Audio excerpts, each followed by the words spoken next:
메시지 6번은요, 예레미야서에 계시된 하나님과 하나 되는 원칙입니다. 예레미야서에 계시된 하나님과 하나 되는 원칙. 근데 이 제목이 그 라이프 스타디, 예레미야 라이프 스타디 메시지 32번, 거기에서 나온 거예요. 그 개요도 마찬가지로. 그래서 이노로 천영재님이 그 메시지 32번을 읽어보라고 했습니다. 여기 이제 하나님과 하나 되는 원칙은 생명나무의 원칙이라고 볼 수 있어요. 말하자면 생명 문제죠. 생명나무 원칙의 반대가 뭐예요? 선악지식의 나무의 원칙이죠. 네, 선악지식의 나무. 생명나무 원칙에서 이 생명 문제라는 얘기는 하나님의 생명, 신성한 생명을 먹도록 한 거죠. 그래서 여기 그 3일자에 보면은 창세기 2장 8절 9절을 소개하고 있잖아요. 여호와 하나님께서 동쪽에 있는 에덴에 동산을 만들어 놓으시고 지으신 사람을 그곳에 두셨다. 여호와 하나님은 그 땅에 보기 즐겁고 먹기 좋은 온갖 나무를 자라게 하셨고 동산 가운데 있는 생명나무를 또 자라게 하셨다. 이렇게 되어 있습니다. 동산 가운데. 그 옆에는 선악지식의 나무가 있어요.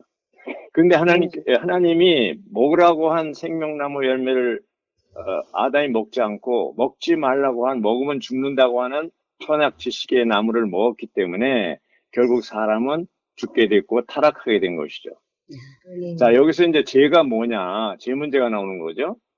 선악지식, 하나님을 떠나고 하나님과 분리되는 게 죄예요. 헬라어로는 하말티아인데 하말티아라는 말은 관역에서 벗어났다 그런 뜻이라고 그랬잖아요. 그래서 이 관역에서 벗어난 하나님 목적에서 벗어난 것이 뭐예요? 하나님의 형상과 모양대로 지음받은 사람이 생명나무 열매를 먹고 영생할 수가 있는데 영생할 수 있는 하나님 자신의 생명을 먹지 않고 선악지식의 나무 열매를 먹기 때문에 타락했습니다. 네. 그래서 인류 역사는 이런 그 타락의 역사라고 볼 수가 있죠. 인류 역사는. 로마서에 보면 3장 23절에 보면 모든 사람이 죄를 범했기 때문에 하나님의 영광에 이르지 못했다고 그랬고 6장 23절에 보면 죄의 대가가 죽음이라고 그랬습니다. 그러니까 창세기에도 내가 선악지식의 나무 열매를 먹는 날에는 정령 죽으리라 하셨잖아요. 그걸 바울이 로마서에서 또 한번 확인한 거죠. 사람이 왜 죽습니까? 무슨 늙어서 죽습니까? 아니에요. 죄 때문에 죽는 거예요. 죄가 없으면 죽지 않습니다. 그런데 모든 사람이 다 죄를 졌어요. 아담 이후에. 예, 죄를 졌어요. 그런데 이제 아브라함을 통해서 선민 이스라엘 민족이 형성이 됐는데 여기 이제 예레미야서는 선민 이스라엘 민족의 어떠함을 우리에게 보여주잖아요. 예레미야 15장 19절에 보면 여호와께서 뭐라고 그러셨냐면 네가 가치 없는 것에서 귀한 것을 분별해 내면 네가 나의 입이 된다. 이렇게 얘기했습니다.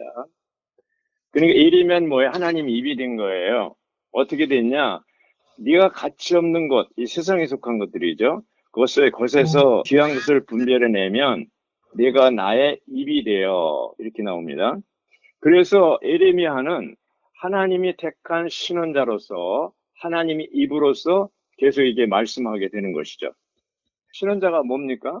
하나님을 위해서 말하는 사람이고 하나님의 말씀을 말해내는 사람이고 하나님의 백성에게 하나님의 말씀을 심어주는 사람이죠.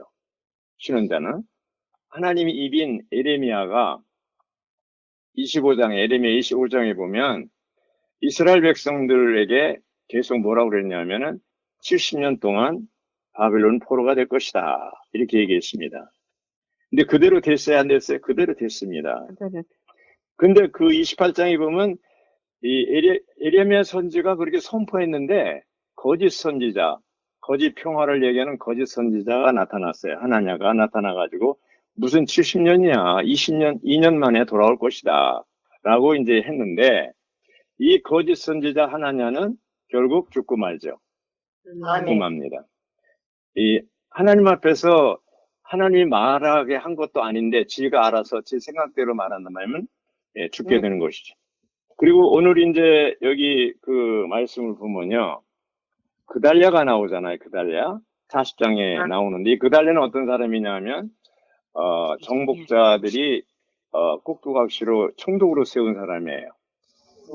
바벨론 정복자들이 꼭두각시 세운 사람인데 총독이죠. 총독 세웠는데 하나님의 말씀 그 에레미야가 한 말에 대해서 받지 않고 거절했어요. 그래서 결국 그는 살해당하죠. 또 그 다음에 세워진 요하난이라는 사람도 있었는데 그 사람이 이제 새로운 다음 인도자인데 그 사람도 하나님의 말씀을 듣지 않고 이스라엘 땅에 머무르라고 했는데 애굽으로 도망갔어요. 결국 거기서 죽게 되죠. 여기 이제 몇 구절을 소개하면 뭐라고 그러냐면 그들이 모든 백성이 가까이 나와서 에레미야에게 말하고 그러는데 우리의 간청을 들어주셔서 이게 에레미야 42장 2절입니다. 들어주셔서 우리와 이 모든 남은 이들을 위해 여호와 어르신의 하나님께 여호와 어르신의 하나님께 번역에 그게 돼 새번역에 기도해 주십시오. 보시는 바와 같이 많은 사람 가운데서 겨우 우리만 남았으니 이렇게 됐고요. 3절에 보면 여호와 어르신의 하나님께서 우리가 가야 할 길과 우리가 해야 할 일을 우리에게 말씀하시도록 해주십시오. 이렇게 했거든요. 부탁을 했어요. 기도 좀 해달라고. 그런데 여기 이제 7절에 보면 10일 후에 여호와의 말씀이 에레미야에게 임하였다고 그랬어요. 에레미야는 하나님의 입이기 때문에 하나님이 말하지 않으면 안 해요. 10일 동안 또 안 해요. 말을 안 해요. 못 해요. 그런데 거짓 선지자들은 신원자들은 뭐예요? 하나님이 말하지 않았는데도 아마 딴 사람 같으면 10일당 기다리지도 않고 이제 바로 뭐라고 했을 거예요. 그들이 듣기 좋은 말을 했을 거예요. 근데 에레미야는 그렇지 않았습니다. 하나님이 말하지 않으면 10일이라도 기다리는 사람입니다. 또 뭐라고 그랬냐면 42장 21절에 보면 내가 오늘 여러분에게 말하였지만 여러분은 그분께서 나를 보내시어 말하게 하신 어떤 것에서도 여호와 여러분의 하나님의 음성을 듣지 않았다. 그러나 이제 분명히 알기 바란다. 여러분이 가서 치료하기 원하는 그곳 애굽이죠. 애굽에서 여러분은 칼과 기근과 전염병으로 죽을 것이다. 이거 이제 하나님이 에레미야에게 하나님이 입인 에레미야를 통해서 하신 말씀이에요. 근데 이렇게 얘기했는데도 불구하고 43장 2절은 에레미야의 말을 듣지 않았어요. 호사야의 아들 아사랴와 가랴의 아들 요하난과 모든 교만한 사람들이 에레미야에게 말하였다. 어르신은 거짓말을 하고 있습니다. 왜냐하면 자기들이 마음에 안 드는 말만 했거든요. 거꾸로 에레미야가 한 말했는데 거짓말했다는 거예요. 예. 여호와 우리 하나님께서 너희는 이집트로 가서 그곳에 체류해서 안 된다는 말씀을 하라고 어르신을 보내셨을 리가 없다. 아니 세상에 이제 기도해달라고 해놓고 그 하나님의 말씀을 하나님의 입인 에레미야가 그들에게 얘기했더니 또 거짓말이래. 예, 말도 안 되잖아요. 28장 3절에는 하나냐도 이제 결국 에레미야가 70년 동안 포로된다고 그런 게 거짓말이고 내 말이 참말이라고 나섰다고 죽었잖아요. 여기 또 44장 28절로 보면 에레미야가 뭐라고 그러냐면 이렇게 얘기하고 있어요. 그러면 나의 말과 유다의 모든 남은 이들이 말과 나의 말과 누가 참말을 하는가 그 이루어지는 거 보면 알지 않겠냐. 그리고 하나님에게도 에레미야가 그랬어요. 28장 9절에 네 말이 맞다면 네 말대로 될 거 아니냐. 그렇잖아요. 그래서 구약의 신원자, 하나님이 입인 신원자는요, 함부로 말하면 안 돼요. 함부로 말하잖아요? 죽어요. 여기 하나냐도 죽었고, 또, 누구예요? 그달리아도 죽었고, 말씀 안 받았기 때문에, 또 요한안도 말씀대로 안 받았기 때문에 결국 죽어요. 거기 애굽에서 죽어요. 이런 걸 볼 때 우리가 하나님의 말씀을 안 받으면 고만이 아니라, 안 받으면 죽어버려요. 또 거짓으로 신원하면 거짓 신원자는 죽어요. 물론 육신의 죽음도 있겠지만 영적으로 죽어버려요. 그래서 우리는 하나님의 말씀에 대해서 하나님이 아담에게 네가 먹는 날에는 정령 죽으리라고 그랬잖아. 선악지시 나무. 그렇게 하나님의 말씀은 안 지키면, 안 받아들이면 죽어요. 아멘. 그럴 때 우리가 죽지 않기 위해서는 하나님 앞에 나가서 겸손하게 그 말씀을 받아들여야 됩니다. 받아들여야지. 안 받으면 죽습니다. 그러나 말씀을 아멘. 받으면 어떻게 돼요? 살아요. 할렐루야. 아멘. 네. 예수님이 그러면 이제 이 타락해서 사람들은 본래 하나님이 창조할 때는 인류를 창조하지 않았다고 했어요. 맨카인드. 하나님 종류, 신류, God kind예요. 신류를 창조했는데 타락해서 뭐예요? 인류가 됐어요. 타락해서. 그렇죠? 그 네. 죄라는 것도 결국 생명나무 열매를 먹지 않고 선악지식의 나무의 열매, 즉 하나님과 분리되고 하나님을 버리고 떠난 것이 죄라고 그랬잖아요. 그러면 이것을 해결하기 위해서는 사람이 만든 종교 가지고는 안 됩니다. 직접 하나님이 이 땅에 오셔서 해결할 수가 있어요. 직접 이 땅에 2000년 전에 오신 분이 누구예요? 시간과 공간 밖에 계셨던 하나님이 육신을 입고 나타나셨죠. 시간과 공간 안으로 들어오셨죠. 그분이 누구예요? 예수님이시죠. 예수님을 육신을 입고 나타나신 하나님이잖아요. 자, 예수님은 본래 하나님이셨는데 사람으로 태어났잖아요. 겉으로는 사람인데 안으로는 뭐예요? 하나님이셔요. 하나님. 그래서 우리는 예수님 뭐라고 그래요? 하나님, 사람이라고 그래요. 그래서 골로새 2장 9절에는 바울이 뭐라고 하냐면 신격의 모든 충만이 육체로 거하신 분이라고 했어요. 육체 안에 거하신 분이라고 했어요. 그건 뭐예요? 밖에는 사람이지만 하나님은 하나님. 안에는 하나님이라는 뜻이에요. 누가? 예수님이. 그래서 우리는 예수님을 하나님, 사람이라고 그래요. 본래 우리는 사람으로 태어났죠? 사람으로 태어나. 어느 날 신성한 생명이 우리 안에 들어왔어요. 우리는 거듭났어요. 그리스도의 구속 역사, 주님이 피 흘리심으로 우리를 구속하시고 부활하심으로 우리에게 생명을 주셔서 그 신성한 생명으로 말미암아 우리 거듭났어요. 그러니까 본래 우리는 사람이었는데 하나님의 생명이 들어왔기 때문에 뭐예요? 맨 가시예요. 그래서 그냥 편리한 대로 예수님은 하나님, 사람, 맨가 단수죠. 우리는 하나님, 사람들, God, man, M-E-N입니다. 예수님은 M-A-N이고요. 우리는 M-E-N이에요. 그래서 하나님 사람들이 됐는데 예수님은 하나님이시여 본래 하나님이었던 분이 육신 입고 나타난 사람이 되셔서 하나님 사람이 됐는데 우리는 본래 죄악 가운데 있었고 이스라엘 백성들처럼 불순종하고 거역하고 에레미야 2장 13절에 있는 것처럼 생수의 원천의 하나님을 저버리고 스스로 웅덩이를 파고 새 저수조를 팠던 물을 저장하지 못하는 저수조를 팠던 사람들이잖아요. 우상 섬기는 사람들이잖아요. 근데 우리가 이제 어느 날 주님의 긍휼과 은혜로 말미암아 하나님을 우리가 받아들였죠. 신성한 생명을 받아들였죠. 마치 에덴 동산에서 아담은 생명나무 열매를 먹지 않고 선악지식의 열매를 먹고 타락했지만 우리들은 어때요? 이제 타락한 상태에서 허물과 죄로 죽었던 상태에서 이제 어떻게 됐어요? 거듭나고 구원받았죠. 그래서 우리도 하나님 사람들이 됐습니다. 하나님 사람들이 됐습니다. 할렐루야. 아멘. 예. 아멘. 그래서 예수님이 역할이 뭡니까? 타락한 사람, 주림으로 오셨을 때 타락한 인류죠. 이 타락한 인류를 어떻게 해요? 신류로 끌어올리는 게 예수님의 역할이에요. 뭐라고요? 예수님은 이 땅에 오셔서 타락한 인류를 하나님 사람으로, 하나님 종류로 끌어올렸어요. 죽고 부활하셔서. 죽고 부활하셔서.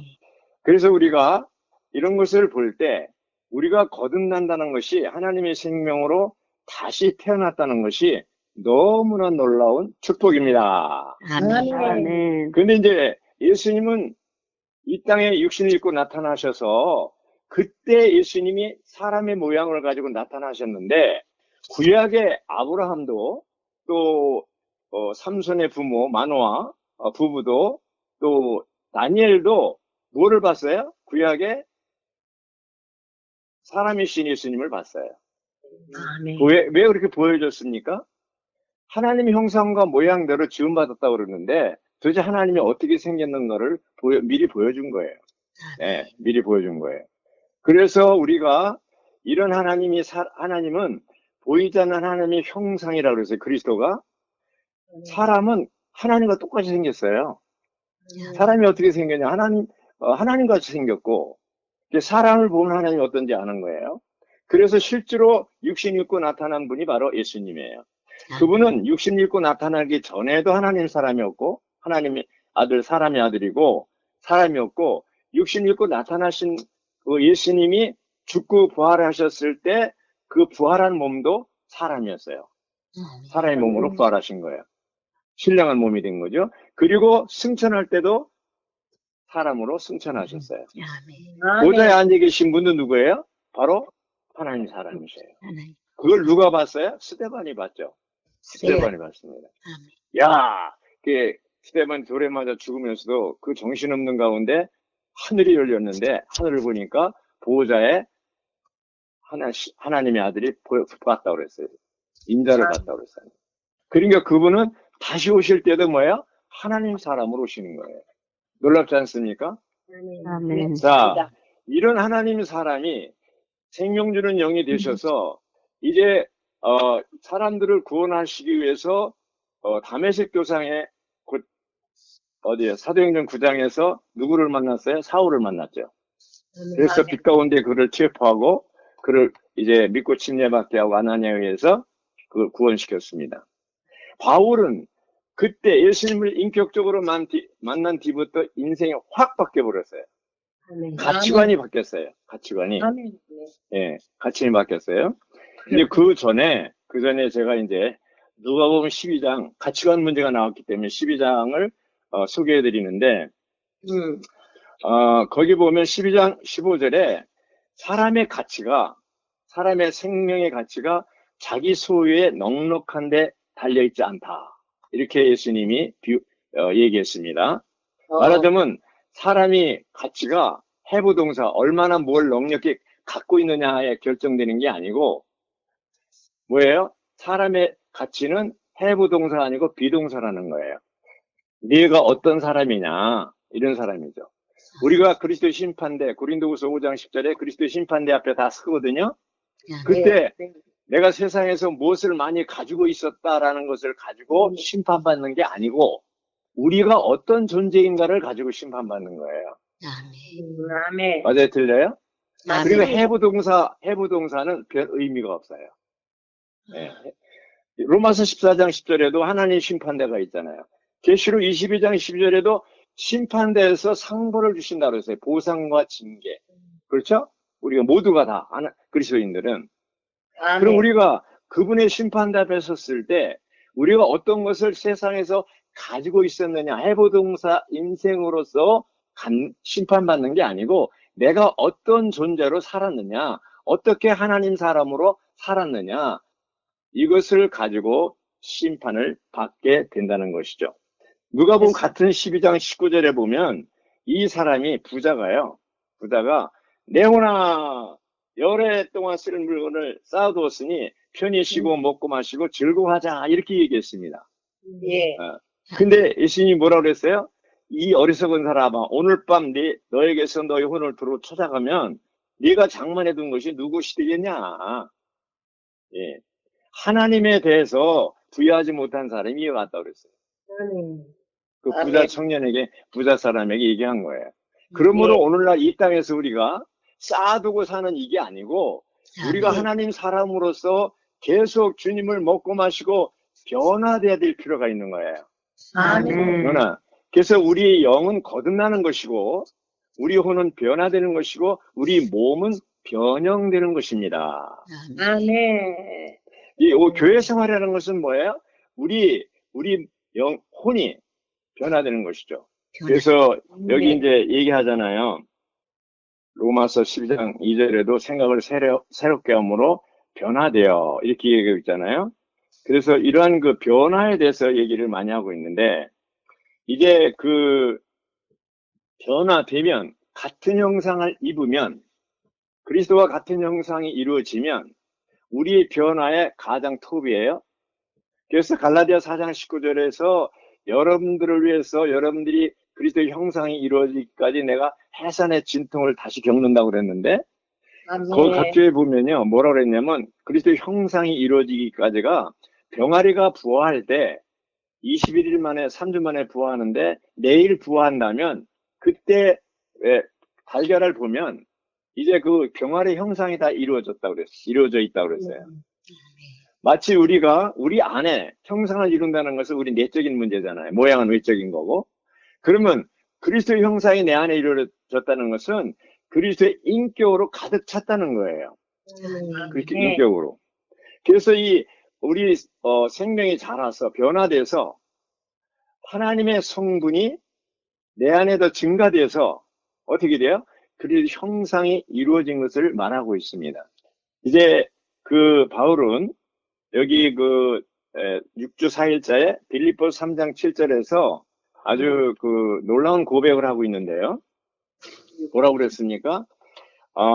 내 주 그리스도 예수님을 아는 지식이 가장 탁월하다고 그랬습니다. 그리스도를 만나고 난 다음에 바울은 그의 가치관이 바뀌어졌어요.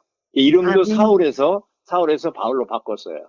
사울은 크다는 뜻이고 바울은 작다는 뜻이에요. 바울은 예수님을 만난 다음에 완전히 가치관이 바뀌었어요. 말하자면 해부동사 인생에서 비동사 인생으로 바뀌었어요. 우리는 얼마나 많이 가졌는가가 중요한 게 아니고 내가 어떤 존재인가가 중요합니다. 맞아요? 들려요? 그러므로 우리는 주님의 심판대 앞에 다 서야 되는데 그러려면 우리의 가치관이 달라져야 됩니다. 말하자면 우리가 참된 하나님의 사람이라면 우리 가치관이 달라져야 됩니다. 네. 그리고 이제는 더 이상 이스라엘 백성처럼 생수의 원천인 여호와를 버리는 일이 없고 새는 웅덩이, 물을 저장하지 못하는 저수조를 파는 일이 없어야 됩니다. 그리스도는 예수님을 아는 지식, 예수님을 만난 다음에 너무나 그분이 탁월하고 놀라운 분이기 때문에 자기가 여태까지 가치 있다고 생각하는 모든 것이라고 그랬어요. 모든 것을 해로 여기고 모든 것을 배설물로 여겼습니다. 배설물이 뭐예요? 똥이라는 거, 똥. 그래서 내가 그리스도를 얻고 이제 그분은 이 예레미야는 네가 가치 없는 것에서 귀한 것을 분별해내면 그렇게 얘기했어요. 바울은 가치 없는 자기가 좋다고 여겼던 가치 있다고 생각했던 모든 것을 다 배설물로 여겼고 새로운 뛰어난 그리스도를 가장 뛰어난 그리스도를 매 순간 얻었습니다. 그리스도를 표대 삼고 전진했습니다. 표준으로 삼은 거예요.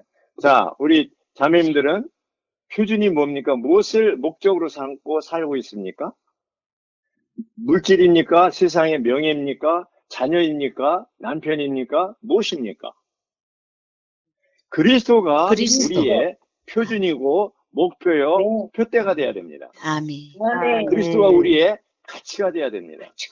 네, 이제는 세상 사람들은 돈만 있으면 그래요. 우리는 뭐예요? 그리스도만 있으면 이렇게 해야 돼요. 네, 그래서 가치관이, 세상 사람들의 가치관하고 그거는 가치가 없는 거예요. 가치 없는 것들을 가운데서 우리는 귀한 것, 가치 있는 것을 분별해내야 돼요.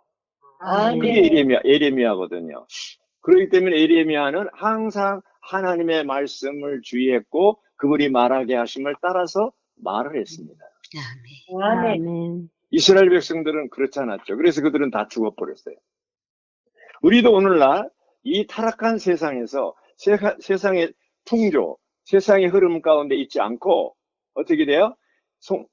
살아있는 생명으로 물을 거슬러 올라가는 하나님 사람들로서 살 필요가 있습니다.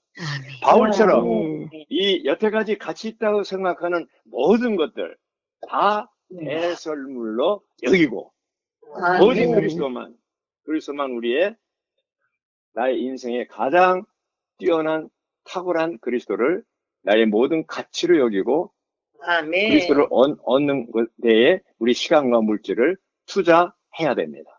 아멘. 맞아요, 틀려요? 아멘. 그래서 우리는 이런 것을 볼 때, 자, 이렇게 우리 교회 생활을 통해서 그리스도를 얻고 삼위 하나님 우리 안에서 증가되는 생활을 하면 우리가 이제 변화되죠. 그러면 주님이 다시 오셔요. 주님이 오셔야 안 오셔요? 다시 오셔요. 오십니다. 내가 속히 가리니 그랬어요. 계시록 22장 보면 내가 속히 간다는 말을 3번이나 했어요. 22장 7절, 22장 12절, 22장 20절 3번이나 얘기했어요. 그럼 우리는 주님이 속히 오신다고 그러면 우리는 뭐라고 그래요? 아이고 좀 천천히 오십시오. 이렇게 얘기하면 안 돼요. 오십시오. 예. 어서 오십시오. 아멘. 아멘 오십시오 하고 환영해야 돼요. 아멘. 아멘. 우리가 어딜 가는데 어떤 집을 간다거나 어느 나라를 가는데 거기 있는 사람들이 나를 환영하지 않는다면 가고 싶은 마음이 들겠어요? 안 들겠어요? 안 들어요. 이제 우리 권영윤 자매님이 의정부에서 이사 왔어요. 나 이사 왔습니다 그랬는데 카톡에 올렸어. 이사 왔다 그랬는데 아무도 환영하는 사람이 없어요. 아무도. 그럼 어떻게 되겠어요? 서운해요. 와, 여기 뭐 서운하죠. 내가 이제 의정부 갔다 다시 오니까 여기 이제 서울에 있는 형제자매들이 마음이 변했나 보다. 내가 잘못 온 거 아니냐? 그렇게 되잖아요. 주님이 우리 오신다고 그랬어요. 내가 속히 간다고 그랬어요. 그러면 어떤 사람이 필요해요? 환영하는 사람이 필요해요. 어서 오십시오. 아멘. 네, 아멘. 어서 오십시오. 아멘. 아멘. 자, 이렇게 환영하려면 우리가 변화돼야 돼요. 그래서 이제 여기 보면 세루살렘이 나오는데, 세루살렘 구성 요소가 금과 진주와 보석입니다. 아멘. 세루살렘은 진주문이 있고, 정금길, 순금길이 있고, 성벽, 보석으로 된 성벽이 있습니다. 그게 벽옥이에요, 벽옥. 그래서 이 진주문도 안 보이고, 순금길, 정금길도 안 보이는데, 멀리서 보면 벽옥만 보여요. 성벽이 다 벽옥으로 되어 있는데, 사람 모형으로 보여요, 그게. 전체가. 그러니까 세루살렘은 뭐예요? 영광으로 나타나는데, 우리의 낮은 몸이 영광스러움으로 변형되는 것처럼, 세루살렘은 삼위 하나님과 변화된 사람들의 이기는 사람들이죠. 이런 사람들이 그 연합의 총체가 왕결이 바로 세루살렘 성이거든요. 세루살렘이 이제는 온 우주의 역사의 완결이에요. 완결편이에요. 아멘. 네. 그러면 그 완결된 세루살렘이 되려면 지금 우리들이 뭐예요? 다 변화돼야 돼요. 그리스도의 형상, 같은 형상으로 변화돼야 돼요. 이제 우리 안에 예수님처럼 삼위 하나님의 그 성분으로 가득 차야 돼요. 충만해야 돼요. 그것이 그리스도의 형상이 이루어진 거예요. 그래서 요한일서 3장 2절에 보면 뭐라 그랬어요? 그날에 이제 주님이 나타나시면, 다시 오시면 그분과 똑같이 된다고 그랬어요. 그분의 존재 그대로 뵙게 될 것이라고 그랬어요. 그날에 당신과 똑같이 되리니 영원히 함께 살 예수 내 주. 할렐루야. 아멘. 아멘. 우리는 그날의 당신과 똑같이 됩니다. 똑같이 되고. 아멘. 자, 보세요. 오늘날 하나님이 육신을 입고 이 땅에 나타났어요. 성육신인 것에 대해서 얘기할 때 기독교에서도 다 아멘 합니다. 그거는 성육신인 것은.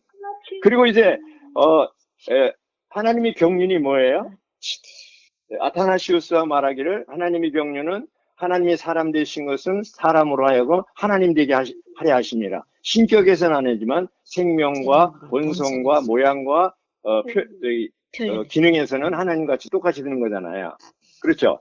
그렇게 돼야 되는데 하나님 되는 것인데 이제 사람들은요 하나님의 아들이 된다거나 하나님의 자녀가 된다는 것에 대해서 인정하지만 하나님이 된다고 그러면 어떻게 돼요? 인정 안 해요. 꺼려요. 신성 모독죄에 걸려요. 예수님 당시에 하나님의 아들이라고 유대인들이 예수님 죽였잖아요. 그래서 오늘날 신화, 하나님이 되는 것에 대해 사람들은 잘 모르지만 우리가 이렇게 축복이 있다는 것은 아까 공자님도 얘기했지만 축복이 뭡니까? 결국 우리는 하나님 사람, 하나님과 똑같이 된다는 이것이 우리의 소망입니다. 아멘. 아멘. 이것을 알고 나면 다른 것은 희시해요. 우리가 이제 세루살렘에 들어가는 유일한 길은 새 예루살렘이 되는 것입니다. 되는 것이. 아멘. 아멘. 그럴 때 우리는 완전히 이제 하나님의 영광을 나타내고 이 세상에 우리가 발광체들로서 교회 생활 가운데서 발광체들로서 세상에 발광체가 되어서 사람들에게 우리의 모습을 보여주는 것입니다. 아멘. 할렐루야. 여기까지 하겠습니다.